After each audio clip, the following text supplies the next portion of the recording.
If you could introduce yourself, Heather, who are you? That's like my elevator speech. So I'm Heather Fuller, and I spent 18 years working as a civil engineer, and now I'm in the MAT program. And so tell me, how did you decide to start being an engineer as your first career? What led you down that path? Guidance counselors, I was really good in math and science, and so I applied to school as a music major and an engineering major. Started as a music major. It's a little cutthroat and competitive, and after 3 months I left and became an engineering major. So, and I had a list of jobs that I wanted to do, and my father told me to order them in the way that they made the most money. Not all jobs, just the ones I wanted, so that I could change at some point. So my plan was always to make some change at some point.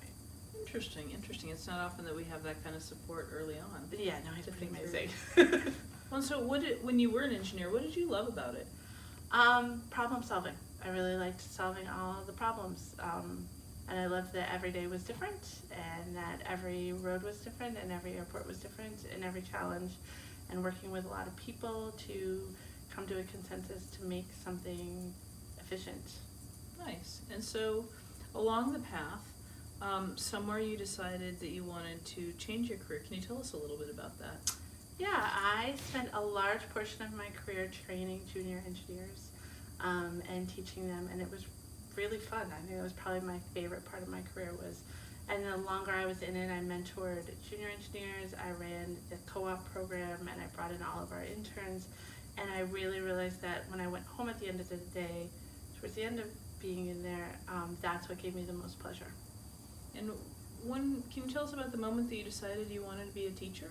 To actually make a career shift more substantively out of engineering, where you were actually getting to teach, but you decided to do it in a different way? Yeah, at my last career conversation, they told me to think about where I wanted to take my job, because I couldn't decide between management and technical, and I was having a struggle to try to fit where I fit, and I spent a year thinking about it, and I realized that what I really wanted to do was teach, that was the most pleasure I got. And if I thought back across all of my jobs, I had always been a trainer or a teacher, even when I was waiting tables. Like, I opened new restaurants and I would train new staff. So sort of just drawing on what I like the best. Nice. It's a skill that you've been developing over decades. Who knew? Who knew? Well, so how did you find this particular MAT program at Mount Holyoke? Well, I knew about some of the programs out here, and I had applied around, and I thought I should see what is out there. That I hear there's 5 colleges. I should look them all up and see what they have. And I was surprised that Mount Holyoke had an MAT program, because I had considered this change probably about 10 years ago, and it wasn't an ideal time, and that program didn't exist. And I saw it, and I applied. And then when I had to come for my interview, I was like, oh, I'll just apply so I get the best range of options. And I came for my interview, and I went home, and I was like, I need to get into that program. Like, from what I thought was like my 4th choice became my 1st choice. Nice. And what was it that was so impactful for you about that? Just how personable the program was, that people answered every email that I wrote when trying to fill out the application, that they did a face-to-face interview, and that I got to come on campus and get an idea of how it was going to be. It was just if that process was supported, I thought that the program would be supportive. Nice. And it has been. And so now you've been in the program, you've been doing student teaching, you've been engaged with actual middle schoolers and high schoolers. What has been the most surprising thing for you, the most unanticipated thing? Because you'd been teaching for a while, you are familiar with it conceptually, but then you're there actually working with younger students. What was surprising for you? What was interesting? That I really like middle school students. I really didn't like middle school when I was a middle school student, and I actually find them really fun. And I was so surprised at how engaged they were, and I was a little leery actually of high school students, just a little, like, how are they going to take this? Sure. Teaching math, what are they gonna, and they're really fun too, and I've realized that they're more engaged than I was led to believe that students are, so that's good. Nice. And you've had many of our students actually choose to either do 2 licenses or to do licenses at 2 different levels. So you're exploring two different levels. That's given you the opportunity to see two different school systems. Yes. What are some of your broad reflections on school systems? I think that they're all very individual, and I think that they each have their own personality, and that there's, pluses and minuses to all of them. I think that the kids end up all being just kids, and that that's really never the defining point of a school. And it's just sort of, some schools have more structures and supports in place, and other schools seem to have fewer of those. And sometimes, I also am surprised. I'm in an urban school system, which people would think would be more structured, but one of the beauties of it is that there's no curriculum. It's just have to teach the standards, and people are shocked when I say that, but that's given a lot of freedom for teaching, which I like. So you actually get to really put your brand, your ideas into place. You're helping make sure that they get to the right endpoint, but you're actually able to bring a lot more creativity there. Yeah, we have a book that we could use if we want. Some teachers don't use it at all, but we just have to make sure we get to the standards. So the book we rely on, I rely on because I don't really know what I'm doing, but anything I want to add to expand on it, I can. I don't have a script or a structure, which is nice. Nice. And you're working with some mentors in the schools that are teachers that have been there for a long time and are helping you kind of navigate your way through. What would you say about that experience of mentorship from those experienced teachers? I would say that I am more than pleasantly surprised at about how innovative these teachers are.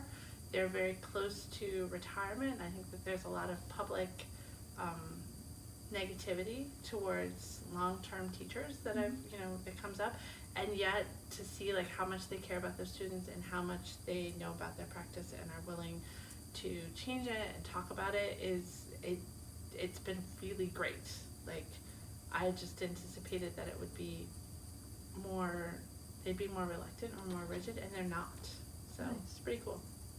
And can you tell us about an experience that you had where you felt like, wow, I'm really making impact here? Whew. Yeah, I can. I've had a few students who, there's one in particular, and he always just sat in the back of the room and was really, really quiet, but he seemed to be doing okay-ish. And I've talked to him a lot, and we moved his seat up to the front of the room and tried to get him where he's just very quiet, sits down, slumped over, but he even never writing anything down or doing anything, he seemed to understand a lot of what we were talking about when given stuff. Not everything, but so just trying to pull him in more. And we just took midterms, and he said to me at the end, he's like, "Miss, I think you're going to be surprised on my midterm." And I was like, "Well, did you think you did well?" And he goes, "Yeah." I said, "Then I'm not going to be surprised because I expect you to." And he did do really well. So far of his grades, he got a B, but then we took the next test and he got an A, and he's just way more engaged and more excited, and I think he's really starting to feel confident in his own self. It's kind of cool. Nice. And that was all from his math teacher taking some time to actually talk with him. Yeah. And get engaged. It's not always about the lessons. No, and it's just noticing that he seemed to be enjoying it enough if he would let himself enjoy it a little more. Nice. Yeah. I think that's one of those lessons learned that you don't know until you get a chance to work with humans about, how you animate. Right, folks. and it's a small word can make, one comment here or there can make a big difference in kids' lives. So what are you looking forward to?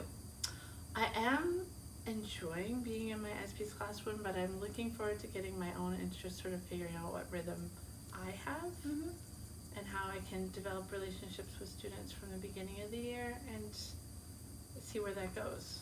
Nice. Yeah. And as someone who's come to teaching as a second career, you're in classes in the graduate program with folks from this. Some of them this is their very first career, some of it's their second career. What would you say about your peer experiences here? How has that added to your...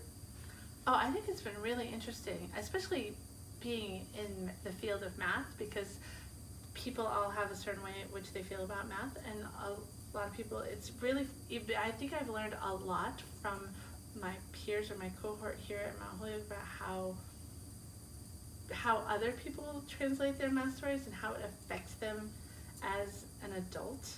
And it's also just everybody's coming from all different life backgrounds, so it's interesting to sort of hear in our class discussions like what their stories are, and then it reminds me to think about what the stories of my students are. Mm-hmm. When I think about how varied our cohort is, then I must think how varied my classroom is. Absolutely, absolutely.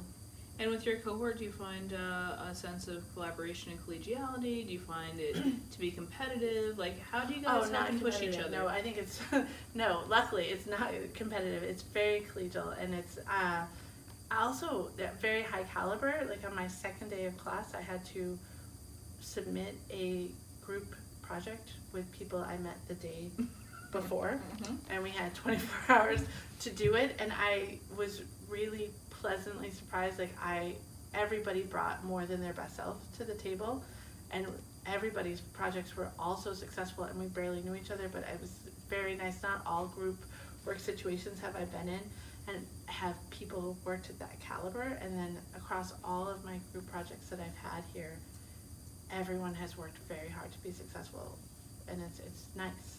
That's excellent, because I know many people have an aversion. Right. I don't even know their names, and yet I have to turn this in, and it's a large portion of my grade. And it was great. It was like people were going out of their way to make it better. So what advice would you have for other folks who might be thinking about a transition in their career, who have enjoyed success prior, as for you it was an engineer, but are thinking about a big life change like this and thinking about a second career in teaching math or STEM? I would say definitely explore it. I would say seek out the programs, see if you could spend a couple of days just shadowing in a school system or doing some tutoring and see if that suits you. And I know I tutored for like years before I got here, but just be open to it. It's kind of exciting. Nice. Yeah. Well, my hat's off to you, leaning into trying both middle school and high school and really different kinds of districts and trying to find the right path for you. I think that's one of the hallmarks that's the most exciting about choosing a second career is you have a sense of yourself and where you thrive, and you've put yourself in a situation to really explore that.